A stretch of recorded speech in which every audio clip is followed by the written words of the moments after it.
No,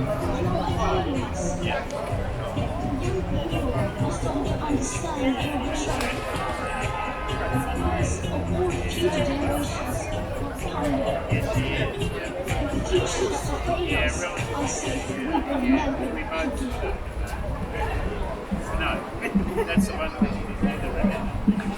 She's learning.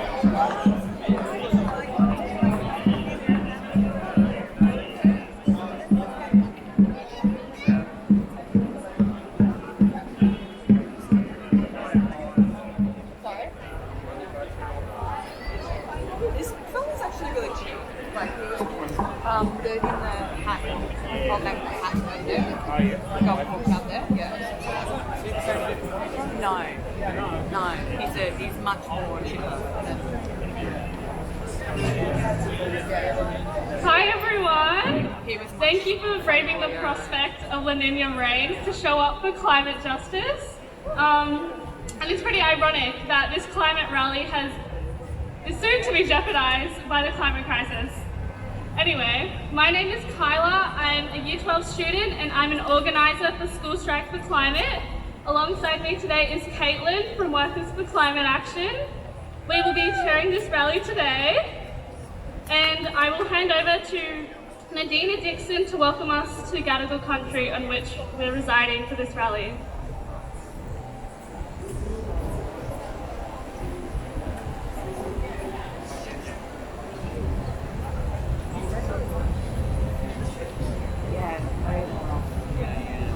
Nice to see you.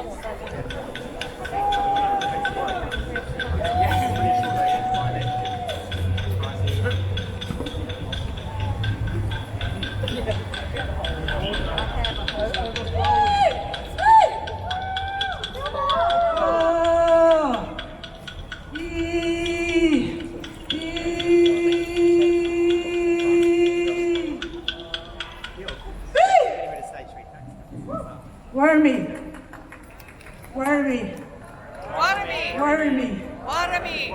Deadly. Ngaya Nadina Dixon. My name's Nadina Dixon. And I'm a Gadigal, Dharawal, Vijigal, Wongal, and Dara descendant. So my family goes back to first contact, and I'm the granddaughter, eldest granddaughter of Dr. Charles Chicka Dixon, who was instrumental in the fight for Aboriginal rights in this country and stood alongside many of our comrades within the Unionist maritime community, and also, of course, for Sacred Mother and for our oppressed peoples, our queer communities, our peoples without voices, women's rights. So, Wallamabemi. Wallamabemi, we return to country. Gadigal, Dharawal, Vijigal, Nira, Inyana, Waialawa, Ngayalang, Budju, Darabara. I'm just welcoming everyone here today on behalf of my ancestors.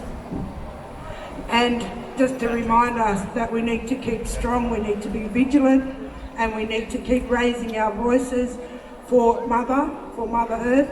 And so I might just quickly share some language now. We say, Na, Na, Na, Na, Nira. Nura, So we we see, Nira, country. Na, Na, Nira, Nura, Ngara. Nyara, So we're listening with deep spirits. Ngara, Nira, Nara, Nura, Ngara, Nara, Nira. Nura. So we hear country, but from that place of deep meditation. And we Biala, Biala, Biala, Nira, Nura, Biala, Biala, Nira. Nura. So we speak to country because we're in constant communication with country as the living mother that nourishes us all and protects us. We live our life cycles, we're born onto country, and we'll go back into country, all of us. So our interconnectedness is sacred. Life is sacred, Mother is sacred. So I thought I would just quickly do a chant to open it, and I might just get everyone to, we'll say the words, and then I'll start to sing, and if you want to sing and you can like feel it. So we say, Wiangabembu, Wiangabembu, that's Mother Earth. Wiangabembu, Mother Earth, yep. Bianga Garayura, Bianga Garayura, Father Sky. So Bianga is the Mother Earth. And we say, Janaragang Yanada, Janaragang Yanada, that's the sun. Janaragang Yanada. I'm sorry, that's the moon actually. And then the last part is Guman Guing, that's Father Sky. Oh,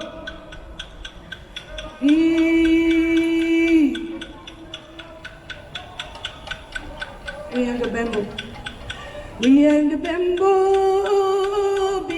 Garayura, Janagang Yanada, Guman Gui, Wiangabembu, Bianga Garayura, Janagang Yanada, Guman Gui, oh Guman Gui.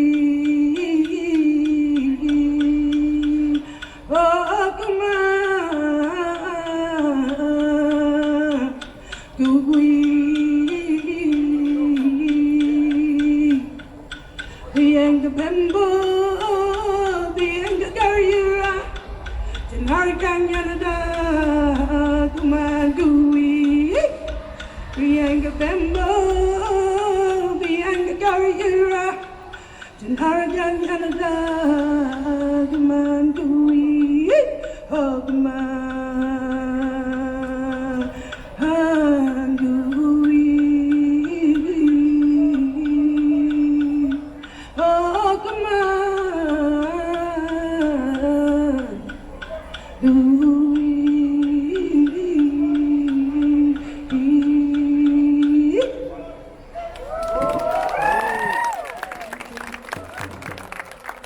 That basically retells the cycle of all the planets moving, Mother Earth, Father Sky, Grandmother Moon and Grandfather Sun, and all of the human life cycles that we go through as children of Mother Earth. And so we're moving into the time now of the travelling of the ancestral creation beings. The Seven Sisters will be moving across the sky world to bring the rebirth of spring into consciousness. And so as we see the butterflies and the flowers and everything reborn into consciousness, we can use that power to channel our own rebirth as communities and as the carers of the Sacred Mother. So thank you.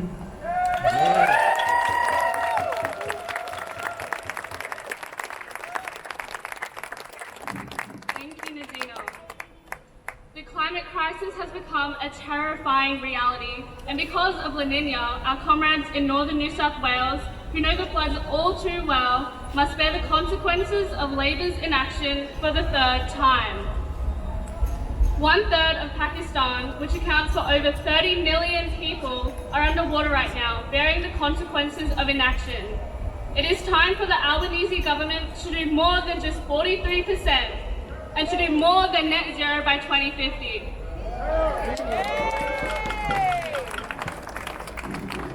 Thanks, Carla, and thanks so much to Dina for that fantastic welcome to country and for supporting all the campaigns and movements that take place on Gadigal land, which we're on today. And thanks everyone else for coming along today despite the fickle weather and the grand final. I'm Caitlin Doyle-Markwick from Workers for Climate Action. I'm also a proud member of the Independent Education Union. I'm very proud to be standing here alongside Kyla from School Strike for Climate.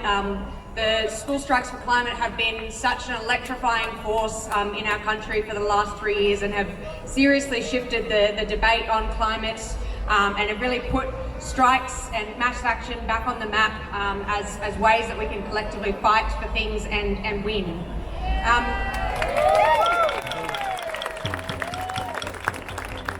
But it has been a little while now that since we gathered to rally for real climate action. I know that there was a lot of tentative hope after we kicked out the pole-wielding, climate-wrecking Morrison government. And after months of catastrophic flooding all up and down the coast, after the catastrophic bushfires before that, we know that action on climate change was at the forefront of a lot of people's minds when they went to the election and voted for change. I think a lot of people were holding out hope that the new Albanese government would act on that mandate. Anthony Albanese came into government promising to end the climate wars, but his government has continued to wage war on the climate itself. They're continuing to support new fossil fuel projects like the Whitehaven coal mine, the Kurri Kurri gas plants, and they've maintained federal support for the massive expansion of the gas industry in general that was started with Morrison's so-called gas fire recovery. That includes the Narrabri gas project on Gomeroi lands and the enormous Scarborough project in WA. And as I said, they're also pouring around $1 billion into building a gas plant in Kurri Kurri that is absolutely unnecessary. And this is all while we're seeing the effects of global warming unfold across the globe. Millions displaced in Pakistan, heat waves and drought across China and the US, some of the hottest weather we've seen in the north in recorded history. And in the face of all this, we need to say loud and clear that Albanese's 43% reduction by 2030 is nowhere near enough. It is nowhere near enough what we need to keep global warming below the Paris target of 1.5 degrees. We know that beyond that, things are just going to get even worse than the catastrophes that we've seen over the last couple of years. And it's nowhere near enough to present the disastrous flooding, fires and droughts that we've seen here and across the world. So I'd like to say to you, Albo, hear us now. The climate wars are not over. We're going to keep fighting for genuine, serious action on climate change, and the climate wars will not be over until we win the demands that we have put forward for this rally, which are no new fossil fuel projects, including Kurri Kurri, Narrabri, Beetaloo and Scarborough. Stop the power companies profiteering 100% publicly owned renewable energy by 2030. A just transition now. That means funding for climate jobs, free education and training, and livable welfare. First Nations justice. As a start, stop Santos's attack on Gomeroi native title. And we have to defend our right to protest. We have to stop the criminalisation of climate protesters. So we've got an excellent lineup of speakers today who will speak to these demands and who represent the many different groups that are involved in the climate movement across this country. And the involvement of workers and their unions in the climate campaign over the last few years has been a really welcome and fantastic development. And it's something that we're constantly trying to expand in Workers for Climate Action. And if that sounds like something you're interested in, please come and join our meetings. After all, workers and working class communities are at the front lines of both the effects of climate change and of dealing with its consequences. Nurses, paramedics, fireys, and so many more. And the involvement of unions is going to be crucial to ensuring that a transition away from carbon will guarantee solid, well-paid and unionised jobs in the renewable industry and beyond. So first up today, we have a speaker who has been on strike with her union this year to fight for a better, safer public health system for us all, in which nurses and patients are treated with the dignity and respect they deserve. Sarah Alliard is a nurse and a member of the New South Wales Nurses and Midwives Association. She's also a member of the union's Climate Reference Group and Works for Climate. So welcome, Sarah.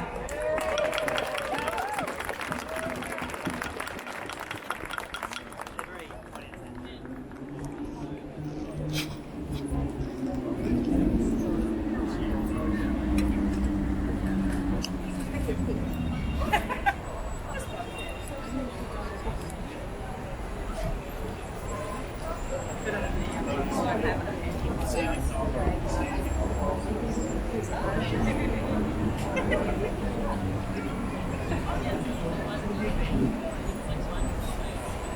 you, Caitlin. I'd also like to acknowledge the Gadigal people of the Eora Nation. My name is Sarah Elyard. I'm a registered nurse, and I'm really proud to be here today to represent my union, New South Wales Nurses and Midwives Association.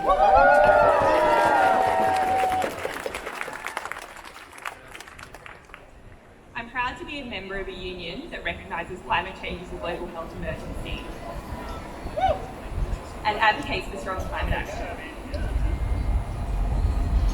Our union is affiliated with the Climate and Health Alliance and the Global Green Health Hospitals Network. Our union has a dedicated climate change action reference group made up of members dedicated to promoting climate action in our workplaces and our hospitals.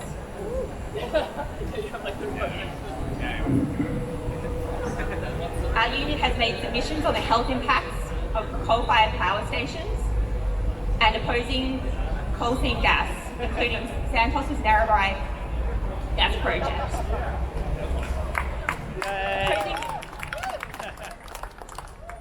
Opposing CSG on public health grounds. That includes the contamination of our aquifers, air and land, its impacts on First Nations communities, and coal seam gases' contribution to the climate crisis through the production of greenhouse gases. Nurses and midwives are already seeing the impacts of the climate crisis on our health system, and it will continue to impact on our global health systems as the crisis worsens. The impact of the climate crisis on our health cannot be overstated. The World Health Organization recognises climate change as the biggest, I should say the single biggest threat to health facing humanity. There are so many ways that the climate crisis is impacting and will continue to impact on our health. From deadly heat waves to the worsening of chronic health conditions, to changing the geographical range of infectious diseases, impacts on food and water security, population displacement due to rising sea levels and extreme weather, adverse mental health impacts, and so many more. And every additional extreme weather event brings with it both direct and indirect adverse health consequences and challenges even the most robust of our healthcare systems. These challenges can include hospitals needing to be evacuated, disruptions to the supply of essential medicines, healthcare workers stranded and unable to attend work, communities cut off from healthcare services. These are some of the realities already being lived around the world with increasing extreme weather events. And healthcare workers are keeping already overstretched healthcare systems going in the face of this crisis. Many New South Wales Nurses and Midwives Association members, such as those working in the Northern Rivers, have lived these realities during the floods, the devastating floods this year. We have seen the impact of COVID-19 on our healthcare systems that were underprepared. We've seen the importance of listening to science on COVID and the devastating consequences when our governments do not. Here in New South Wales, our union is fighting for safe nurse-to-patient ratios. The evidence is clear. Ratios and safe staffing save lives. Yet we are still fighting to have this evidence-based solution implemented across our public health system. The safe staffing of our healthcare systems is only becoming more urgent as the climate crisis worsens. We understand the science of climate change and what action is needed to avert the worst of the crisis. We know that if we continue to fail to act, the consequences will be catastrophic. Scientists have been warning us for decades. We know that taking climate action saves lives. Yet year after year, we have seen our governments fail to take real action. We know that 43% by 2030 is not enough.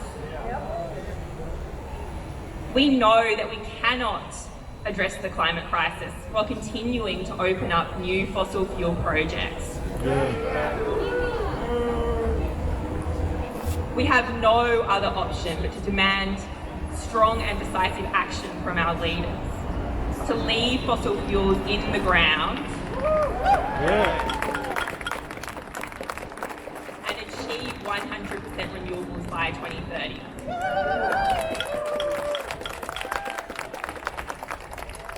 We must leave no one behind.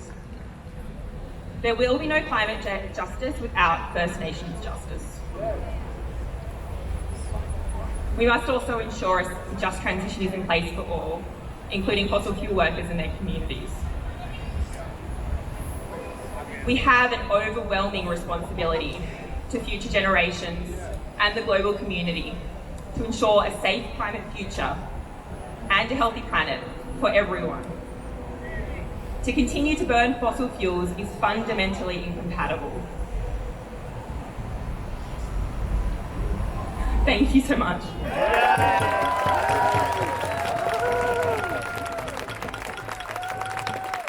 Thank you, Sarah. We have frequently referred to Santos' attack on Gomeroi Mob in a horrifically ignorant and destructive act on not only climate but also country and culture. Santos is attempting to extinguish native title from Gomeroi Mob in the Pilliga, planning to drill 850 coal seam gas wells against the wishes of Gomeroi elders. Shame! Climate justice is nothing if it does not uphold First Nations' inextricable connection to country. It is well within the Albanese government's power to intervene and stop this, and several other disastrous fossil fuel projects from going ahead. A 43% emissions reduction target is not enough, and it does not mean anything regardless if Labor continues to enable climate and cultural harm. This is why I'm introducing Joshua Bell, a Gomeroi and Ngunnawal man, to speak.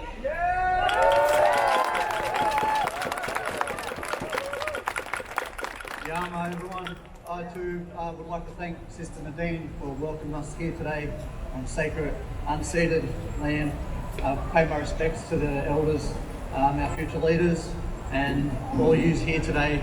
I truly take my hat off and my heart to you for standing alongside us in solidarity. We as a nation from the Gomeroi, we have voted against Santos. They still persist in destroying our land. We are the land, we are part of the land. The land owns us. If any more destruction happens, it affects our mental health, our cultural, our spiritual well-being. It's, you know, a million things I could say, but it's more about what we do, I guess. I couldn't sleep last night thinking about coming in here, but then if I didn't come, then my spirit would be more restless. So I'm here today to, I guess, further educate, further unite, to raise that awareness. We've had a victory in the past against Shenhua coal mine out on the Liverpool floodplains. We stopped them. We stopped them. And that was a collective of people power coming together to stop that. You know, in the last week we've seen the Tiwi Islands mob stop the government with a decision to stop Santos. It does make me angry. But that anger, we turn that into the good spirit and the good ways of our people, the law of the land, the way we've sustainably for thousands upon thousands of years. There is proof, and there is evidence that we come together, each tribe of this land. If that artesian basin is destroyed, that's going to affect food bowls. The future generation will feel the pain. I don't think we can wait till 2030, and 43% is pathetic. We need change yesterday. Like, there's no ifs or buts about it. It's time that, with the other victory we had in Parliament the other day, I'd like to thank those that fought for the floodplain harvesting, voted against it. Water is life. We've got to stop the corruption around water, having a commodity. Water on the stock market is an absolute joke. You know, water is something that we all own. It's not a black or white issue no more. It never has been. It's a humanity issue. And we got rid of ScoMo and Albo, bruh. If you don't step up, we're going to get rid of you too. The kids that led the climate strike a few years back, mate, that was one of the best things that I've ever seen in rallies and protesting and educating. A lot of those kids are now becoming young adults of age to vote. So as I said, ScoMo gone, how good was that? Albo, you're on notice, Fred. You're on notice because these young fellas coming through will vote you out, and we'll all stand together in solidarity because, you know, we just want to give us a turn at driving the bus. Give each tribe their leaders, let the tribes unite and really form, I guess, a new option, a new way forward. Listen to us for once. We've been dictated to in an undeclared war. They've tried to wipe us off the planet, but still we stand strong. And we will not go away. And if we need to occupy our land up in Gomeroi country, I will myself, and there's other warriors and elders will be guided by those, and we will occupy our lands to say, Yane Santos, get off our land. You know, it's people before profit. And yeah, I'd really like to thank the opportunity to come and stand here today to educate to all those passing by. You know, I had a wise teacher, a wise mentor, a wise brother, all wrapped up in one. He's no longer with us on earth, he's with us in spirit, but he used to say to me, he said, when there's injustice and we ask ourselves, oh, something's not right, what can I do? Well, you are someone and you can do something, and you can get your brother and sister to stand right alongside you, and we can force change through people power. Common sense will prevail, and Santos and all these corporate greed, it's got to stop. Enough is enough. They wanted us educated, and we're here today to stand as one, as Mal, to get off Gomeroi country and to implement some renewable options and stop the water corruption. And thank you all for listening today, and pass on these messages as far and wide as you can, because the fight will go on until justice prevails. Thank you.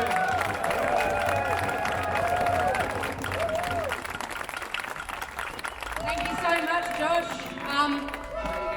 You know, the Albanese government really can't pretend that it's serious about climate action while it keeps supporting the likes of Santos, who are going to, you know, plan to desecrate Gomeroi lands and waterways and spew tons and tons more methane and carbon into the atmosphere.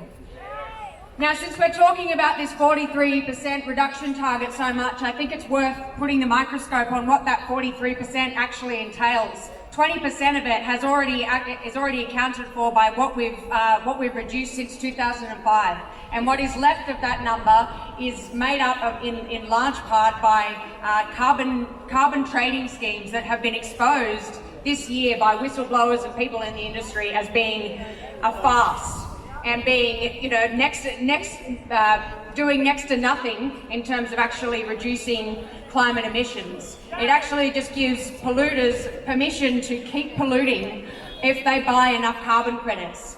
But those carbon credits we know now are worth very, very little. Let's be clear about this. You cannot make up for releasing billions of tons of carbon into the atmosphere by planting some trees or committing to not cutting down trees that weren't going to be cut down in the first place. That's what we're talking about with carbon trading here. And we also should have learned by now, many times over, that we can't rely on market mechanisms or the privately owned energy system to make the change that we need. It does not work. There were two major reasons for the energy crisis that we saw in June this year. Several of the old coal-fired power stations that we're still depending on were under repair, and because private energy companies were more interested in making profits off the back of the war in Ukraine than providing energy to the public and to our communities. Shame.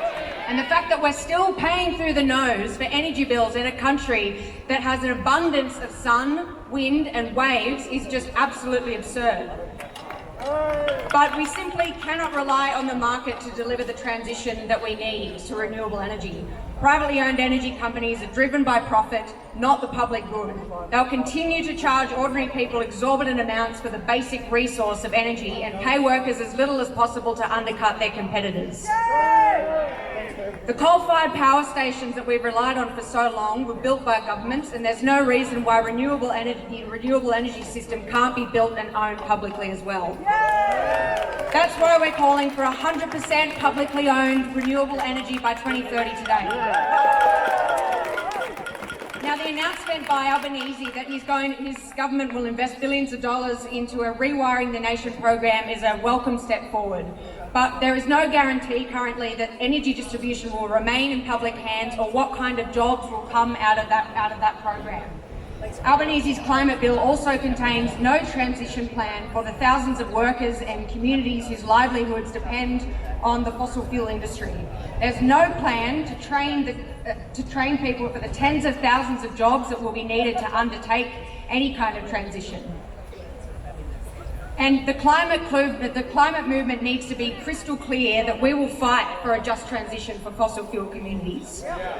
Workers like those affected by the 2025 closure of the Eraring Power Station in Lake Macquarie, which was brought forward by 7 years recently, those workers mustn't be left on the scrap heap. There needs to be job guarantees for these workers in renewable energy, in renewable industries that matches or exceeds their existing wages and conditions.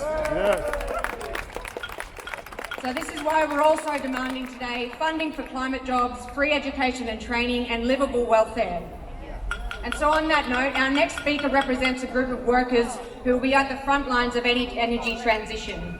The Electrical Trades Union has consistently fought the privatisation of energy around Australia and for the rights of their members to have safe, secure and well-paid work. So please welcome the Acting National Secretary of the Electrical Trades Union, Michael Wright.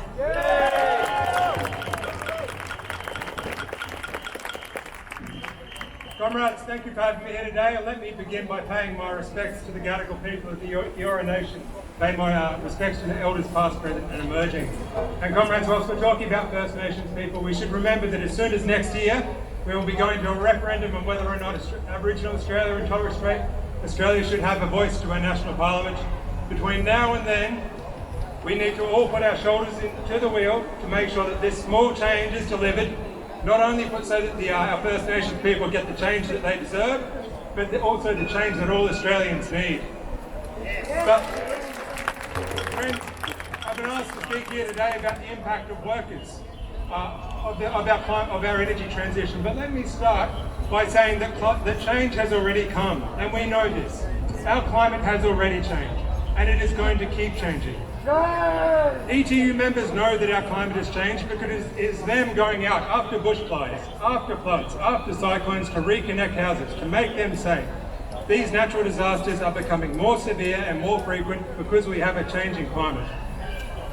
But we also know that change has already come when it comes to our technology. We already have unprecedented uptake of electric vehicles, of solar cells. We have ETU members building wind towers, building solar farms. And we know that politically change has come. We saw on the 21st of May that the Albanese government was elected on the back of strong commitment on climate action, that we had an unprecedented result for the Greens, that there was a historic split within the Conservative movement that saw the Teals elected all across the country. Plainly, Australia is ready to take action on climate. But we need to maintain this momentum, not just here on the streets, but we need to maintain the belief that communities and regions and workers have a future under a green economy. And that means that we do not leave our coal-affected communities behind, that we seize the opportunity, that this is not a threat, but this is an opportunity to renew and develop our regions under free, publicly owned green power. We are in the midst of the third industrial revolution. It is a quiet industrial revolution, but the scale of work in fixing our renewable system, in building our generation, our electricity grid, all the way down to people's homes with their cooktops and with their solar cells and with their cars. There is an unprecedented amount of work coming down the path. We have suffered for 10 years under a government that had no plan. And now we find ourselves having to, from a standing start, go into a sprint. And that's why we need strong industry bargaining so that we can have the workplaces that we need that deliver the apprenticeships, that deliver the good jobs that our regions deserve and all Australians deserve. There was plenty of work building the pyramids, but the wages weren't so good. It is our job to make sure that the enormous scale of work coming towards us is turned into good union jobs. Now friends, we also need public investment to rebuild and own our renewable generation, our electricity network. When it's in public hands, it can be deployed in a way that actually helps us get to net zero all the faster. We are seeing this already in Queensland where they privatised the coal trains. It is actively making it harder for us to transition those workers where we have privatised assets. And finally, let me say that the reason we need strong worker rights, the reason we need to deliver for our regions and our communities, for our First Nations people, is not just because it's the right thing to do, but because it's the only way that we will maintain the social licence, that we will make it so that Peter Dutton is the man in 2 years' time costing you your job in offshore wind, not saving your job in coal. It is this public belief that there is a future, a clean, green future for them, that means we will keep winning the climate war. My friends, thank you all for your time today. The work that we have all done over the last few years has had an historic result on the 21st of May. It is now time for all of us to keep up the fight and make sure that we deliver. Climate justice, workers' rights, one struggle, one fight. Climate justice, workers' rights, one struggle, one fight. Climate justice, workers' rights, one struggle, one fight. Thank you, Michael. This climate justice and workers' rights is one struggle and one fight. And workers are paramount to our fight for climate justice. This is why we are demanding a just transition now, which means funding for climate jobs, free education and training, and a livable welfare. Action must follow these empowering and staunch rallies. In less than 2 months' time, COP27 will take place as politicians, businesses, and organisations meet to bring the world closer, or rather further away from climate justice, and give us a glimpse of hope and empowerment, or rather further toward despair. But we will not stop fighting, and we will not stop striking. And our futures are on the line, our safety is, and our homes are. Which is why, on the 12th of November, we are coming back right here to Town Hall to stand in solidarity with Torres Strait and Pacific Islanders and First Nations peoples and advocate for no new fossil fuels. Amid these climate disasters we are witnessing, if not experiencing, we need support from the present implications of the climate crisis and secure a just and safe future for all. The Greens have highlighted the drastic inadequacy of 43% and continue to draw attention to Labor's continual support of new fossil fuel projects. Additionally, the Greens have generated plans and policies to transition to net zero by 2035, nationalise the green energy system and invest in green jobs. Please welcome David Shoebridge, one of the Green senators facilitating this plan.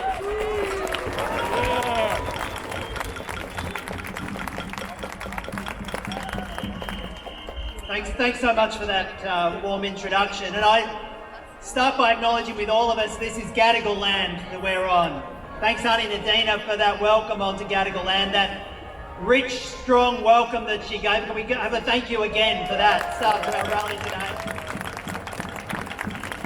Thanks to Josh from the message from the Gomeroi people, and strength and solidarity to Gomeroi people as well as we come together today. And we acknowledge that this always was, always will be Aboriginal land, and we need to deliver treaty, truth and justice for First Nations peoples across this country. So first of all, let's think about the strength that we have here today, and a call out to all of those unions that have come. to the nurses and midwives that have come and keep struggling for their own justice and for our public health system, to the MUA that has a long history of proud struggle and standing on peace and justice, to the NTEU, the Teachers Federation, the ETU. There's strength when we come together, isn't there? Powerful strength when we come together. Let's celebrate that today. And let's also remember the wins we've had. I still love saying former Prime Minister Scott Morrison. That's still bloody good, isn't it? And Josh reminded us of when the Gomeroi people stood together with people from across this state and we fought off Shenhua and protected the Liverpool Plains and protected First Nations land and water. Let's not forget those wins. And just in the last week, we've seen the Tiwi people, the Tiwi Islanders, stare down Santos and have their win in the federal court. And that was a heartfelt moment. So let's not forget those wins. And we saw in the Parliament the first piece of legislation that came through that actually took us forward on climate instead of back. And we got a target, right? We got a 43% target, so it's not a great target. If I had to give it a mark out of 100, I would give it 43%. But we went in the right direction. We went in the right direction. And we did that because millions of Australians came together a few short months ago and we voted in a record number of Greens, and I'm grateful to the support we got to have Greens in the balance of power in the Senate, and a record number of independents. And I can tell you now that when you're down in that place, there's a different feel as you walk around. There are strong, powerful women who have a growing voice in that place, and that's bloody good and about time. More than a third of Australians voted for somebody who wasn't the Labor Party or the Coalition because they wanted something different, and that's just going to grow. But the reason why the legislation that went through, despite solid efforts to improve it, the reasons why I'd still give it 43% is because there's still that powerful duopoly of Labor and the Coalition who keep taking the money from fossil fuels, and they keep delivering for them in Parliament. And we don't need to pass a bill and pretend that confetti's going to come from the ceiling, well, like Labor was trying to pretend when they took that through, because the challenge isn't passing a bill in Parliament. The challenge is keeping coal and gas in the ground and fighting every single project. That's the challenge. It's fighting the 114 projects that are on the books and Labor says might be approved. Not one of those can go ahead if we're going to have a safe climate, if we're going to protect First Nations land. That's the struggle. That's the struggle. And whilst we did see that legislation pass through, we need to make sure that we put as much pressure as possible on this Parliament, on Greens, on Independents, and especially on this Labor government, to follow through on the promise that millions of people voted for. Because they didn't vote for 43%. They voted to save the planet. That's what we voted for, and that's the struggle that we have to fight for. And let's not try and pretend that that duopoly are just going to quietly give in and quietly agree to our demands and put the donations in their back pocket, because we've seen actually what their plan B is. And we've seen it passing through the New South Wales Parliament. We see it cheered on by politicians around the country because they can see what's happening with the climate catastrophe we're running into. The catastrophic fires, the floods, the potential social unrest. And there are two options you can take to that.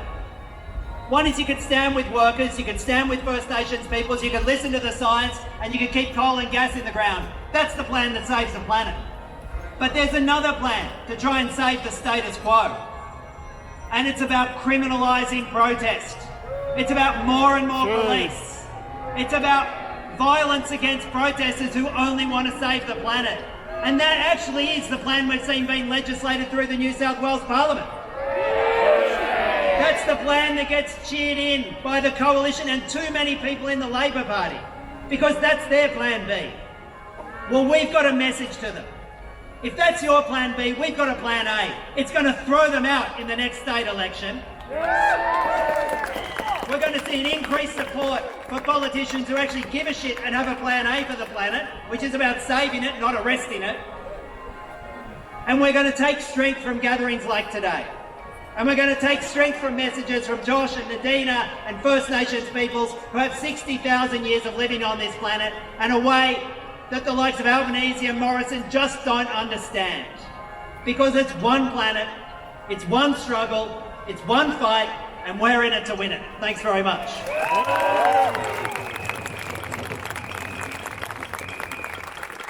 Thank you, David. Yeah, I think it's true the record numbers of Greens in Parliament, as well as independents who ran on the back of, calling for more action on climate change, is a testament to the fact that there is an enormous appetite for real action on climate change in the community.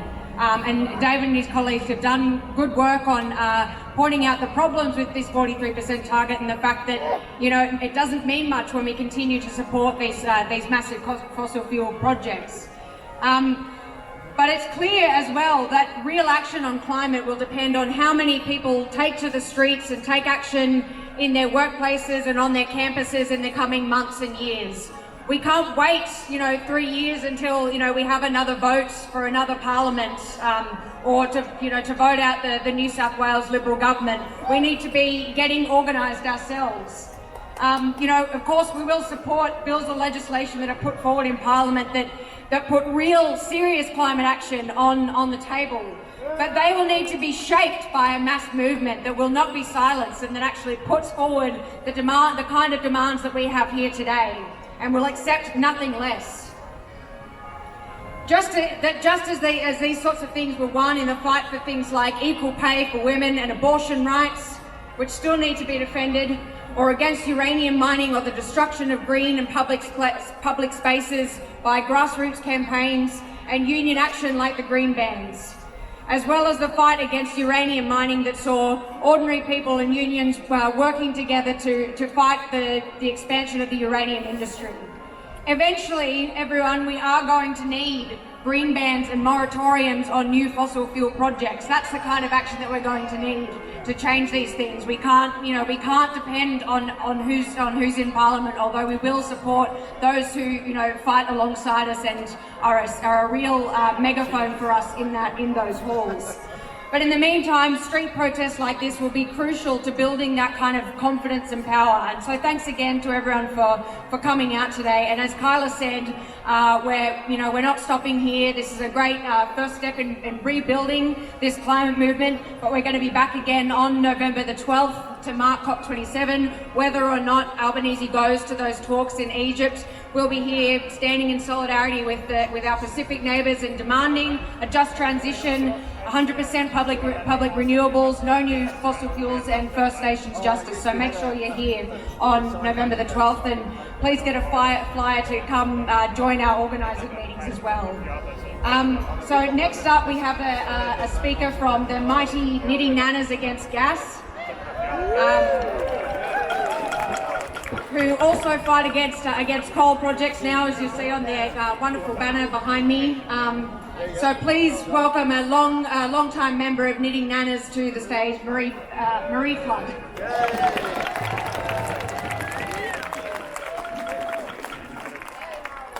Hi everyone. I also would like to acknowledge the Gadigal people of the Eora Nation and to thank Nadine very much for such a lovely welcome to country this afternoon. I'm from the Knitting Nanas. We started about 10 years ago in the Northern Rivers, which was the time when the Nanas knew that we had to keep gas out of New South Wales. And some of you here today, many of you have been part of the wins that we've had against gas in New South Wales. We've still got the terrible cane toad, corporate cane toad, Santos in the northwest. And I'm sure we're all gearing up for the next round of the struggle here in the Pilbara. I want to tell you a little story about up there from one of the Nanas.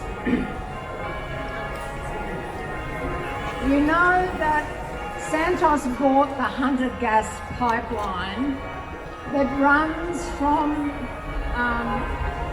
Queensland via Narrabri and the Pilliga down to Newcastle. Now, people on those lands had no idea that that pipeline was still a possibility. And in the decade or so since it was approved, everything's changed. So people are very, very shocked to find that there's a pipeline about to go straight across their country. In many cases, this is some of the best land that exists for agriculture in New South Wales. Now, the Nana who was at the meeting of landholders in Singleton, her name's Kathy, and she said that it took her quite a few days to get over that meeting. The people there, the landholders, were so distressed. She said that grown men stood and cried at what was going to happen to their land unless they could stop it. They'd been offered by Santos bribes, promises, and some veiled threats. But they're not buying it at all. They agreed to stand together. Nobody's going to meet with Santos by themselves. They will meet together. And I think the message of this story is that it's really urgent. We've got to stop the pipeline.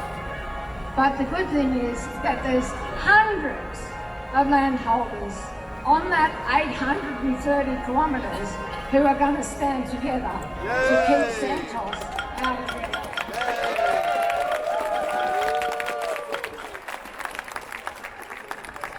So Josh and others have referred to the next round of struggles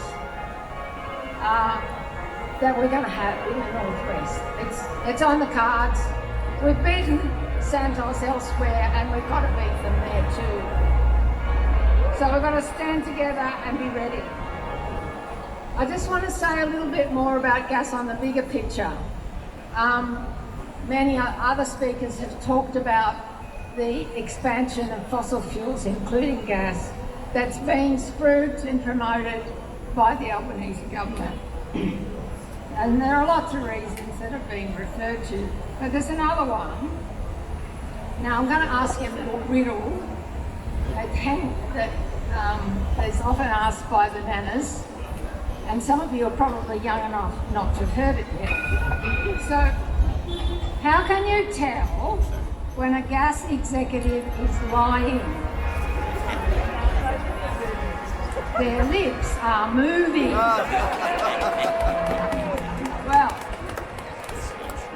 their lips have been moving really flat out lately, and I want to introduce you to one of them.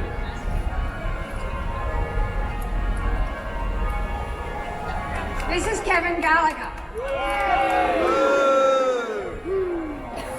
He's the boss of Santos, and he talks a lot about carbon capture and storage and how gas is going to solve all our emissions problems. Now, if you believe that, have a little look up at the Chevron Gorgon project in Western Australia, where they've tipped billions of dollars into that project. Still doesn't work. Yet he's expecting us to believe, and presumably Albo and others are too, that suddenly carbon capture and storage is going to solve all our problems. Everything's going to be fine. So we're going to expand gas all around the country. Now the gas industry lies just get bigger and bigger all the time. They're expanding with their ambitions. Here's a little whopper I found the other day because our wonderful environmental lawyers are taking it on. The big fat lie, how about this one? The Australian Gas Network says that what they do is produce renewable gas that's climate friendly. Renewable gas constantly, okay? So they're talking about hydrogen, really, and they're talking about blue hydrogen. where you blend it with gas and you build it into your energy system for decades. So they want to lock us in. So I reckon that if hydrogen's going to be the thing, it's got to be green. We're not going to have any of this other stuff that traps us forever with gas. So, in the face of all this greenwashing, lies and misrepresentation, we've got to get our own message straight, okay? We've got to keep in mind when we're talking to people about the energy system that gas is a fossil fuel. It's a powerful greenhouse gas. It damages the climate. Its emissions are much greater than coal in the short term. We've only got a short term, sorry guys. And what we need is more renewables, many more renewables and storage. We've got to have clean energy and not fossil fuels. Now in closing, I've just got to say one more thing. Sorry. It's about plastic. Now you might think I'm going off topic, but no, I'm not going off topic. Plastic's all about gas. That's what they make plastic with. Right? So this is the gas industry plan B. As the energy market collapses, they're going to try to expand plastic. And they're going to want to burn plastic, as they do in Western Sydney in 2 places, and around regional Australia as well. They're going to want to burn rubbish, and they'll call it energy from waste. So this is another struggle that's on our hands, and it's in the face of the people already bearing the brunt of climate change in this state. But the climate industry, the gas industry wants us to keep using plastic forever, to keep trashing the environment, to have endless Clean Up Australia days, because zero waste policies and a circular economy is the worst nightmare. But that's what we've got to go for. I'll leave it there. Thank you very much. A final call out to the people of the Illawarra, to the Protect Our Water Alliance, and for their big win against the Dendrobium coal mine.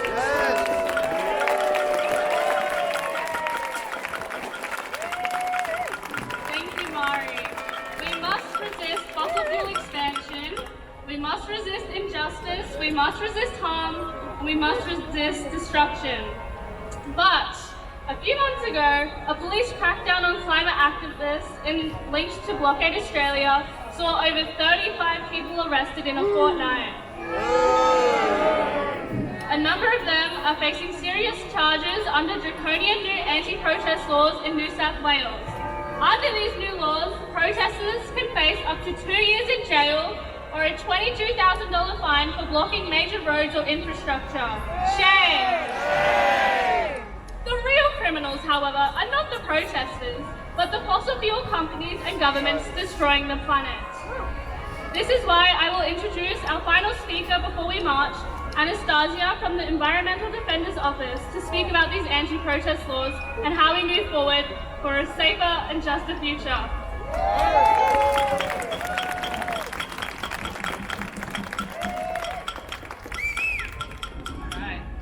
Hi everyone, my name is Anastasia. I've been involved in defending protest rights in a number of capacities over the last year and a bit. Most recently doing a little bit of work with the Environmental Defender's Office, and I'm also involved in Legal Reserves New South Wales. And I want to start off with acknowledging the resistance of the Gadigal people to the Australian colonial state. First Nations people across this continent have been at the forefront of resistance to the kind of crackdown that we're seeing now, from the frontier wars to the Wave Hill walk-off. They've always borne the brunt of police violence, and it's more important than ever that we stand now with them in their struggles, and that our struggles against the police state put First Nations people at the front and centre.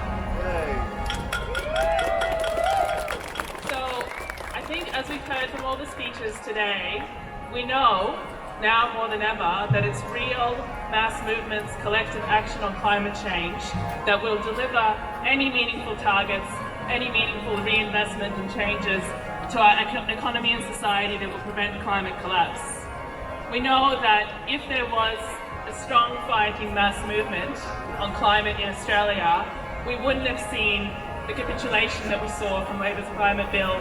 We wouldn't have seen the kind of empty rhetoric of progress. We would have been able to stand up for real action and real change. And governments know this as well, which is why they're so invested in preventing collective action from growing. We know that some of the biggest changes in Australian society over the last 200 years have come from collective power. Again, from land rights for First Nations people, from the Waitakere walk-off, to the end to conscription, and also things like the anti-apartheid movement, which involved disruptive actions. You know, governments like to make us forget this and think that it was just a peaceful end, that apartheid just fell apart on its own. No, it was MUA workers refusing to load vessels. It was people marching in the streets. It was people doing highly disruptive, annoying things that actually got us anywhere on apartheid, and it's the only thing that'll move us forward in climate as well. We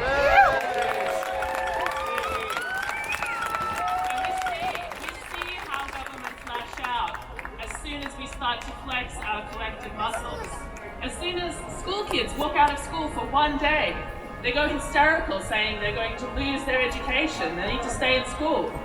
As soon as unionists turn off the Opal machines, they're saying that they're waging a war against Sydney's people.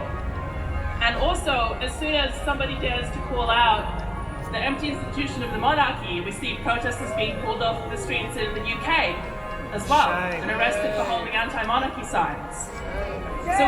Shame. So we see how quickly the state reacts as soon as we start getting that feel for our collective power. And these anti-protest laws, it's no coincidence that they've been passed mainly in response to protests to do with environment, with climate change. Because governments know that this is an area that brings us all together, that we see these impacts every day in all of our communities, that this is a unifying force, frankly, like we haven't had before. We see people from all walks of life coming together and resisting it collectively, and that makes the state afraid. And that's why they need to flex their muscles back and introduce these shameful protest laws. Here in New South Wales, 2 years for disrupting traffic, for making somebody walk around you as they're getting to a train station, including Town Hall here, if you haven't got a protest permit from the state. Shame. In Victoria, 12 months of jail for being in a logging coup. Shame. And in Tasmania, 12 months of jail for disrupting businesses. Shame. Already in New South Wales, we've seen over 30 people charged with these new laws. There are people who are now on really restricted bail conditions, where they're unable to associate with their friends, they have to reside at one place, they're not allowed to use encrypted technology of any kind. And we've also seen people really mistreated in custody as a result of being taken in under these new laws. One of our legal observers who was arrested under the new laws had a seizure in custody and police refused to give her proper medical attention. And we've seen people shamed, brutalized and abused by the police using these laws as a cover. Shame! And we also know that this legislation has a chilling effect on the capacity for us as communities to come together. Because if you're a charity, you can have your charity status taken away if you participate in certain kinds of activity that's later deemed to be illegal. So we know that what they're doing with these laws is they're trying to split us apart. They're trying to say, this is the respectable way to protest, this is the respectable way to achieve change. Well, where has the respectable way gotten us so far? 43%. 43% and mass flooding, mass death.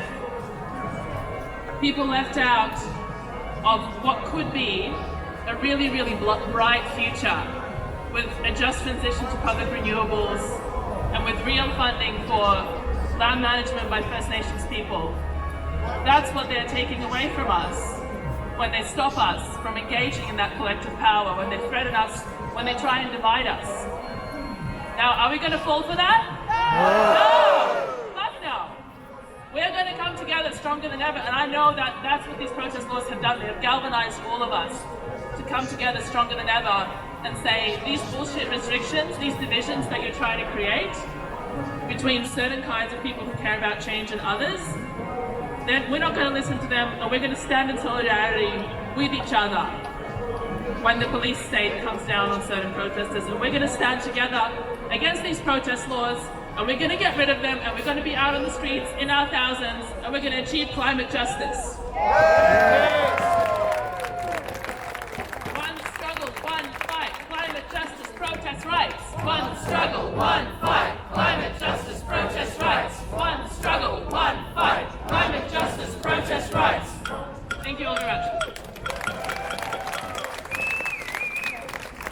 Thank you, Anastasia. And to carry on with that chant before we walk, when our right to protest is under attack, what do we do? When the right to strike is under attack, what do we